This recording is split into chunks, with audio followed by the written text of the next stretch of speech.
Good morning students. आज की topic में हम पढ़ेंगे dissolution of partnership end of firm. तो इससे पहले भी हम डिस्कस कर चुके हैं नोट्स के अंदर कि पार्टनरशिप होती क्या है।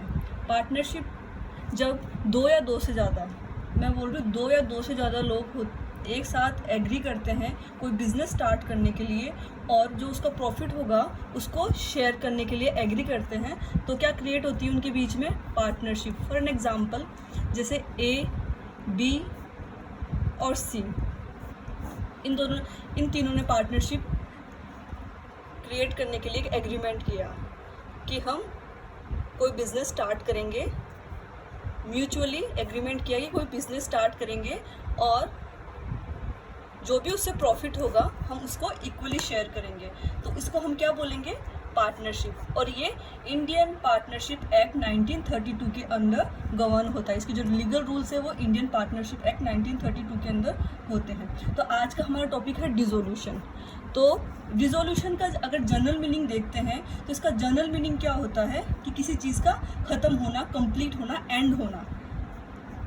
ठीक है, अगर पार्टनरशिप एक्ट के अंदर इस चीज़ का क्या रेफरेंस है, क्या मीनिंग है, तो डिसोल्यूशन का मतलब होता है जो पार्टनर, अभी मैंने स्टार्टिंग में बोला ए बी सी ने एग्रीमेंट किया कि हम बिज़नेस स्टार्ट करेंगे। तो बिज़नेस स्टार्ट करेंगे तो इनके बीच में लीगल रिलेशंस भी होंगे, इनके बीच में कॉन्ट्रेक्चुअल रिलेशंस भी होंगे। वो कैसे डिटरमाइन करेगा, वो एक एग्रीमेंट डीड होगी, उनमें एक वो डॉक्यूमेंट तैयार करेंगे, एग्रीमेंट डीड होगी कि अगर ऐसा प्रॉफिट होगा तो हम इसको इक्वली शेयर करेंगे या किसी प्रपोर्शन में शेयर करेंगे। तो in and what contractual relations हो गया उनके बीच में। अगर उनमें से कुछ भी कोई ब्रेक डाउन करता है किसी रूल का, पार्टनरशिप रूल का, तो वो लीगल रिलेशनशिप हो गई। तो जब लीगल और कॉन्ट्रेक्चुअल दोनों रिलेशनशिप एंड हो जाती है, ख़त्म हो जाती है, तो हम उसको बोलते हैं डिसोल्यूशन। ठीक है, तो जो इंडियन पार्टनरशिप एक्ट का जो सेक्शन 39 है वो क्या बोलता है, वो बोलता है dissolution of partnership between all the partners of firm is called dissolution of firm. इसका मतलब कि complete break down of the business among the partners. ठीक है, अब तो कंप्लीट अगर बिजनेस ख़त्म हो गया तो उनके बीच में जो पार्टनरशिप के जो रिलेशंस थे वो भी ख़त्म हो जाएंगे। नेक्स्ट टॉपिक है जो डिसोल्यूशन ऑफ दो डिफरेंट टॉपिक है, कंफ्यूज मत होना। डिसोल्यूशन ऑफ फर्म और डिसोल्यूशन ऑफ पार्टनरशिप, ये दोनों अलग वर्ड हैं। तो सबसे पहले पढ़ेंगे हम डिसोल्यूशन ऑफ फर्म। फर्म का डिसोल्यूशन होना क्या होता है, तो मैंने अब क्या बताया कि complete closure of the business, मतलब बिजनेस पूरी तरीके से ख़त्म हो चुका है। जो 3 लोग थे या 2 लोग थे उनके बीच में अब किसी भी तरह का कॉन्ट्रेक्चुअल या लीगल रिलेशन अब नहीं बचा है। For an example, A B C, इन तीनों ने एक बिज़नेस स्टार्ट किया। ठीक है, अब इन तीनों ने बिज़नेस को ख़त्म, पूरी तरीके से ख़त्म कर दिया। अब ये तीनों के बीच में जो भी रिलेशंस थे सब ख़त्म हो चुके हैं, वो बिज़नेस ख़त्म हो चुका है। अब ये एक दूसरे को लगे कि इनकी कोई लायबिलिटी नहीं है, कोई रिस्पॉन्सिबिलिटी नहीं है। That is what dissolution of firm. ठीक है, अब होता है dissolution of partnership. Dissolution of partnership अलग है डिसोल्यूशन ऑफ फर्म से। वो कैसे, इसमें क्या होता है, अगर पार्टनरशिप डिसॉल्व होती है इसका मतलब क्या होता है कि जो ए बी सी के बीच में जो रिलेशन था उनमें माइन्यूट से चेंजेस आ जाते हैं। जो चेंज होते हैं उनके रिलेशनशिप में, जो चेंज होते हैं वो चेंजेस आ जाते हैं, उसको बोलते हैं हम dissolution of partnership. For an example देखते हैं अपन, पहले क्या हो रहा था, इनिशियली ए और बी ने बिजनेस स्टार्ट किया। ठीक है, अब बाद में क्या हो गया, सी ने भी ऐड हो गया उसके अंदर। तो क्या हो गया, अब चेंज हो गया उनके बीच में, रिलेशन में चेंज हो गया। पहले ए बी का आपस में रिलेशन था, अब ए बी सी इन तीनों का आपस में रिलेशन है। तो क्या हो गया, change in their relationship, that is what dissolution of partnership. अब एक एग्जांपल और लेते हैं, जैसे पहले इन तीनों ने डिसाइड, फॉर एग्जांपल स्टार्टिंग में बिजनेस था ए बी सी के बीच में। ठीक है, और इन्होंने प्रॉफिट शेयरिंग रेशियो बना रखा था 3:1। ओके, अब इन्होंने बाद में क्या किया, इस रेशियो को चेंज कर दिया। अब इन्होंने बोला कि इक्वली शेयर करेंगे, तो ये भी एक चेंज आया है पार्टनरशिप के अंदर। पार्टनरशिप क्या रिलेशन है, तो इसमें चेंज आया, तो प्रॉफिट शेयरिंग रेशियो में चेंज आ गया, तो क्या हो गया, डिसोल्यूशन ऑफ पार्टनरशिप। एक एग्जांपल और लेते हैं, ए प्लस बी प्लस सी है, 3 लोग हैं। सी बोलता है मुझे तो ये तुम्हारे साथ पार्टनरशिप नहीं करनी, मुझे तुम्हारे साथ कोई बिजनेस नहीं करना। अब इन दोनों के बीच, इन दोनों ने कंटिन्यू कर दी पार्टनरशिप। इसका मतलब, कहने का मतलब ये है कि पार्टनर्स, डिसोल्यूशन ऑफ पार्टनरशिप में कभी भी बिजनेस बंद नहीं होता, बिजनेस कंटिन्यू होता है। जिसको जाना है वो जाए, जो बचे हुए पार्टनर्स हैं वो अपने बिजनेस को कंटिन्यू करते हैं। ठीक है, तो ये इन दोनों में डिफरेंस है, dissolution of firm and dissolution of partnership. अब नेक्स्ट टॉपिक है कि डिसोल्यूशन ऑफ पार्टनरशिप के कितने मोड्स हैं, कितने टाइप्स हैं। तो पहला टाइप, ये भी इंडियन पार्टनरशिप एक्ट से ही बताए गए हैं कि कितने मोड्स होते हैं। तो सेक्शन 40 है इंडियन पार्टनरशिप एक्ट का, वो बताता है, सेक्शन 40 इंडियन पार्टनरशिप एक्ट का वो बताता है कि बाय म्यूचुअल एग्रीमेंट भी पार्टनरशिप फॉर्म डिसॉल्व हो सकती है। कैसे? एग्रीमेंट, मैंने स्टार्टिंग में क्या बताया, पार्टनरशिप एग्रीमेंट से स्टार्ट हो रही है। ठीक है, और अब उनको सारे पार्टनर्स को लगता है कि अब है ना कि अब ये पार्टनरशिप का बिजनेस में उनका कुछ भी अपना पर्सनल रीज़न हो सकता है, या फिर उनकी एग्रीमेंट डीड में लिखा हुआ हो, या फिर तो वो क्या करेंगे, एक एग्रीमेंट डीड बनाएंगे और उस एग्रीमेंट डीड से सारे म्यूचुअली कंसेंट देंगे, म्यूचुअली कंसेंट के साथ उस पार्टनरशिप को एंड कर देंगे। तो वो पार्टनरशिप फॉर्म एंड हो जाएगी, वो क्या हो जाएगी, डिसॉल्व हो जाएगी। किसके थ्रू हुई है? उन्होंने एग्रीमेंट किया है कि भाई सारों ने कंसेंट दी है कि ठीक है कि अब पार्टनरशिप एंड कर देते हैं। तो वो कैसे हो जाएगी, वो एग्रीमेंट से, म्यूचुअल एग्रीमेंट से, उन्होंने सबने एग्रीमेंट किया है तो म्यूचुअली कंसेंट ले लेंगे सबकी, और सबने बोला कि हाँ पार्टनरशिप को ख़त्म कर दो, इसको फॉर्म जो बिजनेस स्टार्ट किया है उसको ख़त्म कर दो। तो हम क्या बोलेंगे, dissolution of partnership firm. Partnership firm है लास्ट में, पार्टनरशिप नहीं है। पार्टनरशिप में मैंने बताया सिर्फ रिलेशन चेंजेस होते हैं, यहाँ पे क्या हो रहा है, पूरा बिजनेस ख़त्म हो रहा है। First thing, sorry. सेकेंड है compulsory dissolution. Compulsory dissolution section 41 के अंडर है, सेक्शन 41 के अंडर है कंपल्सरी डिसोल्यूशन।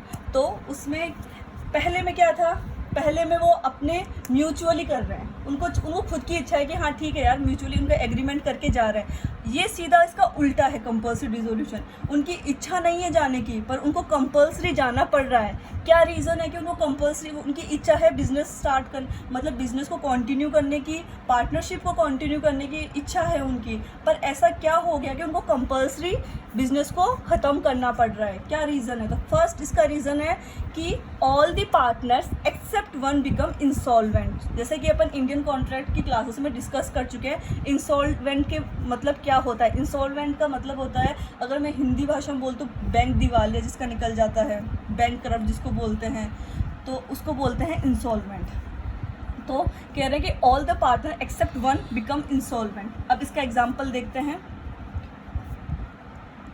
जैसे ए, बी, सी और डी, ये 4 लोग पार्टनर्स थे और बिजनेस कंटिन्यू कर रहे थे। ठीक है, अब इसमें क्या हुआ, ये 3 लोग इंसॉल्वेंट हो गए, बैंकरप्ट हो गए, तीनों के तीनों। ठीक है, तो अब क्या हुआ, इनका दिवालिया निकल गया, तो अब इनके पास कोई भी इंसॉल्वेंट कोर्ट से डिक्लेयर हो जाता है इंसॉल्वेंट, तो ये तीनों को इंसॉल्वेंट हो चुके हैं ये। तो अब क्या हुआ कि पार्टनरशिप कंपल्सरी डिसॉल्व हो जाएगी। क्यों? मैंने स्टार्टिंग की डेफिनेशन में बताया था, पार्टनरशिप के लिए हमेशा 2 या 2 से ज़्यादा लोग चाहिए होते हैं। अब यहाँ पे ये एक बचा है, तो एक तो बिजनेस स्टार्ट नहीं कर सकता, क्योंकि पार्टनरशिप अप्लाई होने के लिए ही 2 लोग चाहिए थे। अगर सी और डी इंसॉल्वेंट हो जाते तो कोई फ़र्क नहीं पड़ रहा था, 2 लोगों के बीच में पार्टनरशिप स्टार्ट हो सकती है। बट यहाँ पे एक्सेप्ट वन लिखा हुआ है, एक्सेप्ट वन, एक को छोड़ के सारे इंसॉल्वेंट हो चुके हैं, तो पार्टनरशिप क्या हो जाएगी, डिसॉल्व हो जाएगी। इसको हम क्या बोलेंगे, कंपल्सरी डिसोल्यूशन। सेकंड है when business of the firm becomes unlawful. ये भी मैं, इसका भी अनलॉफुल के मैं पहले भी बहुत सारे एग्जांपल कोट कर चुकी हूँ कॉन्ट्रैक्ट की क्लास में। तो इसका पहला एग्जांपल लेते हैं, पॉलीथीन का ही एग्जांपल ले लीजिए। ठीक है, जो मैं हर बार डिस्कस करती हूँ। फॉर एग्जांपल क्या होता है कि किसी पार्टनर्स ने बिज़नेस स्टार्ट किया पॉलीथीन का ही, पॉलीथीन के बैग के मैन्युफैक्चरिंग का स्टार्ट किया। बाद में थोड़े दिन बाद में क्या हुआ, गवर्नमेंट की पॉलिसी आई कि पॉलीथीन बैन हो चुकी है। तो वो अनलॉफुल हो गया, गवर्नमेंट की पॉलिसी के अगेंस्ट हो गया, तो आपको कंपल्सरी डिसॉल्व करना पड़ेगा। सेकंड इसका एग्जांपल लेते हैं लिकर का। जैसे अगर कोई लोग, जैसे गुजरात का एग्जांपल ले लीजिए, गुजरात में लिकर बैन है, तो इसमें क्या होता है कि गवर्नमेंट ने पॉलिसी अगर निकाल दी कि यहाँ पे लिकर का सेल परचेज नहीं होगा, और वहाँ पे अगर आपने पार्टनरशिप की थी लिकर के सेल और परचेज़ की, तो वहाँ पे फिर आपका बिजनेस अनलॉफुल हो जाएगा और कंपल्सरी आपको अपना पार्टनरशिप को एंड करना पड़ेगा। तो कंपल्सरी डिसोल्यूशन सेक्शन 41 के अंडर ऐसे होता है।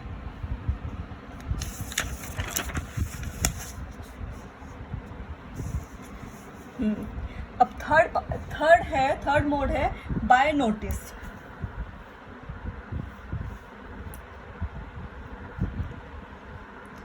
तो बाय नोटिस के थ्रू कैसा होता है, अगर पार्टनरशिप स्टार्ट हुई है एट विल का मतलब, अगर आप अपनी, इसको अगर आप हम जनरली देखें तो इसका मतलब क्या होता है, इसका मतलब ये होता है कि आप अपनी मर्जी से आए थे पार्टनरशिप में, तो आप अपनी मर्जी से जा भी सकते हैं।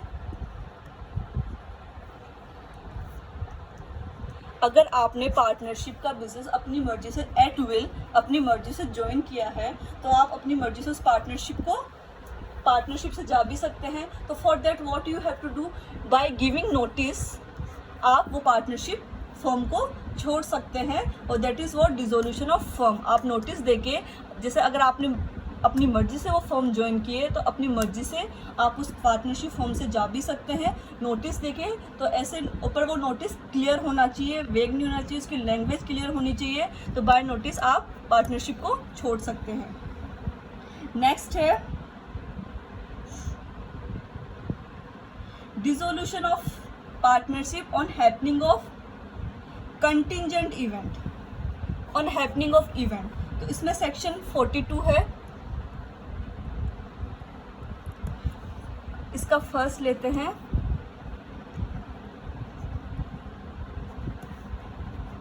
Expiry of fix period. अगर ए, बी और सी इन तीनों ने पार्टनरशिप स्टार्ट की, पार्टनरशिप के थ्रू एक बिजनेस स्टार्ट किया और बोला कि हमारी पार्टनरशिप सिर्फ 2 साल के लिए रहेगी, क्योंकि एक्सपायरी है 2 साल के लिए हम ये बिज़नेस करेंगे और 2 साल बाद इसको ख़त्म कर देंगे। अब वो 2 साल कंप्लीट हो चुके हैं, तो वो इवेंट हैपन हो चुका है, तो पार्टनरशिप अपने आप डिसॉल्व हो जाएगी। सेकंड है अचीवमेंट ऑफ स्पेसिफिक टास्क।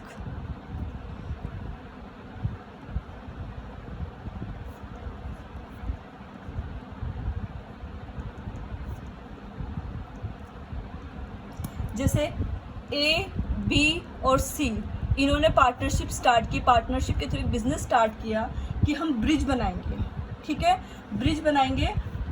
तो इन बिजनेस स्टार्ट किया इस चीज़ का, अब वो ब्रिज का मैन्युफैक्चरिंग कंप्लीट हो चुकी है। तो जैसे ही वो ब्रिज का काम कंप्लीट हो चुका होगा, तो इनका पार्टनरशिप भी डिसॉल्व हो जाएगी। फॉर एग्जांपल, इन्होंने बिल्डिंग कंस्ट्रक्शन का पार्टनरशिप करी, बिल्डिंग का कंप्लीट हो चुकी है, बिल्डिंग का कंस्ट्रक्शन कंप्लीट हो चुका है, तो जो एक स्पेसिफिक टास्क था वो कंप्लीट हो चुका था, उसके लिए इन तीनों की पार्टनरशिप क्रिएट हुई थी। अब ये टास्क कंप्लीट हो चुका है, तो इनकी पार्टनरशिप भी डिसॉल्व हो जाएगी, ख़त्म हो जाएगी, इनके बीच में कोई रिलेशन नहीं रहेगा, ठीक है। नेक्स्ट है डिसोल्यूशन बाय कोर्ट। तो डिसोल्यूशन बाय कोर्ट कब होता है, ये section 44 of Indian partnership act के अंदर बताया गया है। डिसोल्यूशन बाय कोर्ट कब होता है? फर्स्ट है इंसैनिटी ऑफ पार्टनर। इंसैनिटी का मतलब होता है कि पार्टनर अनसाउंड माइंड हो चुका है, ठीक है। तो जैसे पार्टनर अनसाउंड माइंड हो चुका है, तो जो बचा हुआ पार्टनर है वो कोर्ट में अप्लाई कर सकता है कि ये पार्टनर अनसाउंड माइंड का हो चुका है, तो आप प्लीज़ जो हम लोगों के बीच में जो पार्टनरशिप स्टार्ट हुई थी उसको डिसॉल्व कर दीजिए। वो इस चीज़ के लिए वो कोर्ट में उसको एप्लीकेशन फाइल करनी पड़ेगी कि he has to prove in court that he has become insane, he has become person of unsound mind, तो please end the partnership between us, ठीक है। तो इससे फर्म डिसॉल्व हो जाएगी। सेकंड है incapacity of partner. Incapacity of partner, अब इसमें क्या होगा जैसे कि एक पार्टनर है, ठीक है, उसने कोई क्राइम कर दिया, अब उसके क्राइम करने के लिए वो 10 साल के लिए या 20 साल के लिए वो जेल में चला गया, उसको सज़ा सुना दी गई है और 20 साल के लिए जेल में चला गया, तो what he has become incapable. अब वो जो अपने पार्टनरशिप की जो उसकी रिस्पॉन्सिबिलिटीज़ थी, जो उसके फंक्शंस थे, जो उसकी ड्यूटीज़ थी, वो परफॉर्म नहीं कर पा रहा, तो बाकी के बचे हुए या बाकी का बचा हुआ पार्टनर कोर्ट में जाके बोल सकता है कि जो हमारा पार्टनरशिप फर्म है उसको डिसॉल्व कर दो, because now one of the partner या जो बचे हुए पार्टनर है वो इनकेपेबल हो चुके हैं। क्यों हो चुके हैं? He has to specify the reason. जैसे मैंने एग्जांपल दिया कि उसने वैसा कोई क्राइम कर दिया है जिसके कारण उसको जेल की सज़ा हो गई है, जो 20 साल भी हो सकती है, लंबे टाइम के लिए उसको जेल की सज़ा हो गई है, for long period he has become incapable. Third point है मिसकंडक्ट ऑफ पार्टनर।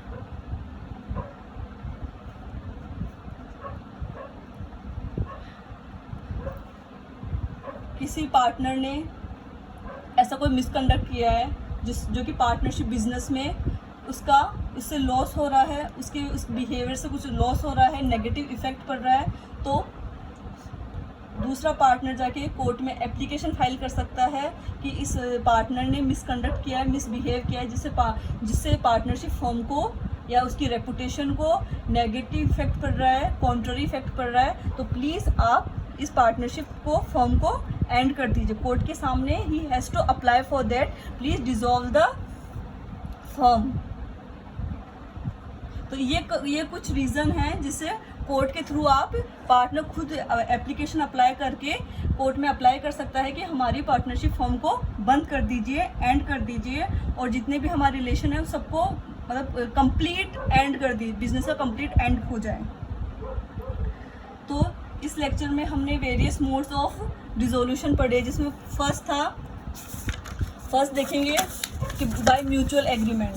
तो म्यूचुअल एग्रीमेंट के थ्रू हम पार्टनरशिप को डिसॉल्व कर सकते हैं।